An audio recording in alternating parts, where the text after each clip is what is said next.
Kementerian Hukum dan HAM Wilayah Aceh mendukung sepenuhnya warga binaan atau narapidana lapas maupun rutan di seluruh kabupaten kota di Aceh mendapatkan hak pilih dalam pemilu 2024 meski tengah menjalani masa hukuman di penjara.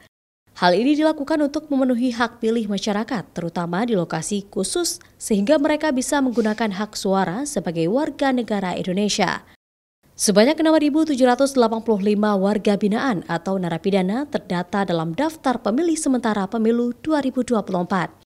Komisi Independen Pemilihan Aceh rencananya akan menyiapkan 39 tempat pemungutan suara khusus yang akan disebar di lapas seluruh Aceh, seperti Aceh Selatan sebanyak 6 TPS, Aceh Barat dan Aceh Besar 4 TPS, Pidi, Loksmawe 3 TPS. Aceh Timur, Aceh Utara, Biren, Gayo Lues, dan Langsa 2 TPS, serta sisanya masing-masing 1 TPS untuk kabupaten kota lainnya.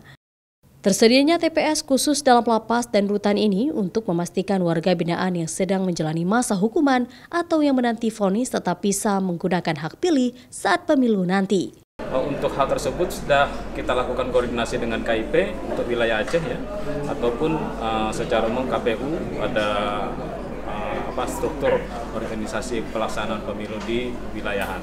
Untuk hal tersebut setidaknya penyampaian data ataupun validasi data terkait dengan adanya dasar dari NIK pada masing-masing warga binaan pemasyarakatan sudah dilakukan pendataan dan pemutakhiran.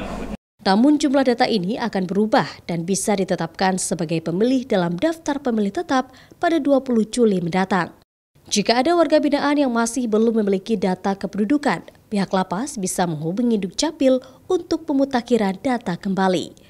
Kementerian Hukum dan HAM juga berharap kepada penyelenggara pemilu terus melakukan sosialisasi kepada kepala rutan maupun kepala lapas yang menjadi lokasi TPS bagi warga binaan pemasyarakatan.